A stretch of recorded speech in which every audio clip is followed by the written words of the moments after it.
Welcome to మన Telugu logs. Today chicken curry ఎలా prepare చేయాలో చూద్దాం. ఆయిల్ వేసి అది బాగా వేడెక్కిన తర్వాత కొంచెం జీలకర్ర, బిర్యానీ ఆకు వేయాలి.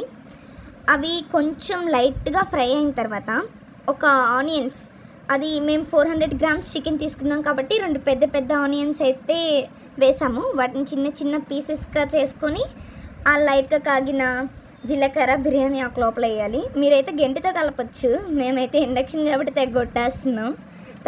తర్వాత అల్లం వెల్లుల్లి, ఒక పట్ట, 2 లవంగాలు మిక్సీకి వేస్తున్నాం. ఫస్ట్ మిక్సీ వేసే ముందు స్విచ్ అయితే ఆన్ చేయాలి, ఆన్ చేయకుండా వేయలేం కదా. సో బాగా వేసాము. ఈ పిల్ల అయితే నా ఫ్రెండ్ రేష్మ, చూడండి బండి నీళ్ళు పోసింది, వేసింది బాగా వేసింది. అది ఎంతైనా మెదగట్లేదు. ఇంకా మళ్ళీ ఓపెన్ చేసిన మళ్ళీ వేసింది, తిప్పుతా ఉంది. పేస్ట్ చేసిన తర్వాత మన పేస్ట్ ఎత్తుకొని అక్కడ ఫ్రై అవుతున్నాయి కదా ఆనియన్స్, ఇవి కొంచెం బ్రౌనిష్ వస్తే చాలు. దాని లోపల అయితే మనం అల్లం వెల్లుల్లి పేస్ట్ చేసేసాం. ఇప్పుడు దాన్ని మా ఫ్రెండ్ అయితే వదలదు, దాంట్లో నీళ్ళు వేసి మొత్తం పేస్ట్ మొత్తం నాకు ఇచ్చిందిగా.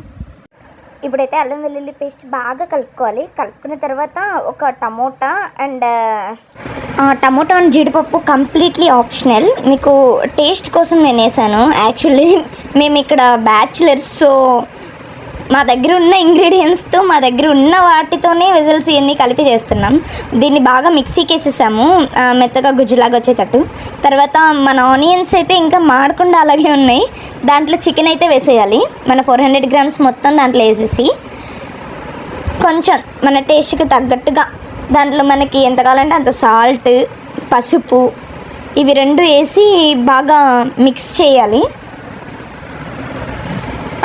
సాల్ట్ అండ్ పసుపు మనకి టేస్ట్కి తగ్గట్టే అండి, దాన్ని మీరు ఎక్కువ తక్కువ అని మళ్ళీ అనుకోకండి, మీకు ఎంత కావాలో అంత వేసుకోవచ్చు.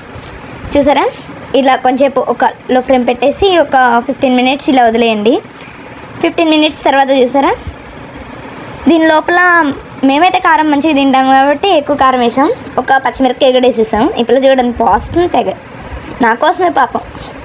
తర్వాత ఇది ధనియాల పౌడర్, కారం ధనియాల పౌడర్ ఒక 10 మినిట్స్ తర్వాత వేసి దాన్ని కొంచెం కలిపామంటే అది కలర్ మనకి రెడ్డిష్ వస్తుంది. ఇంకా దాన్ని అలాగే ఒక లో ఫ్లేమ్ పెట్టి ఇంకా 10 మినిట్స్ వదిలేయండి చాలు. ఆ 10 మినిట్స్ తర్వాత ప్రీవియస్గా మనం 1 గలగ పెట్టుకున్నాం కదా టమోటో, జీడిపప్పు, ఆ మిక్స్ అయితే దానికి వేయాలి.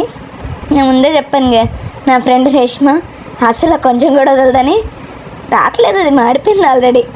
సో చూడండి, లోపల గుజ్జు కూడా నీళ్ళు పోసింది. నీళ్ళు పోసి బడవ మిక్స్ చేసి ఆ నీళ్ళు కూడా పోసేసింది దాంట్లో. వదలదు ఈ పిల్ల అంతే వేసింది. సో ఫైనల్లీ టమోటా అండ్ జీడిపప్పు మిక్స్ కలిపి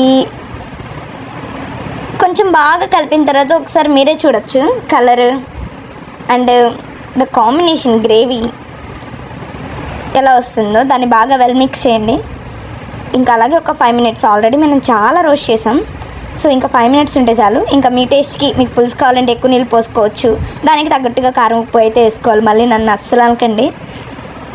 ఇంకా ఫైనల్లీ రైస్, చికెన్ 2 వేసేసుకున్నా. తింటానంటే ఈ పిల్ల ఏం చేసిందో తెలుసా, మధ్యలో ఇలా చికెన్లోకి నిమ్మకాయ బాగుంటుందని బాగా నిమ్మకాయ పిండింది. బట్ నిమ్మకాయతో పాటు అది ఉందిగా, దాని ఎత్తనం కూడా వేసేసింది. So finally tasty chicken ready.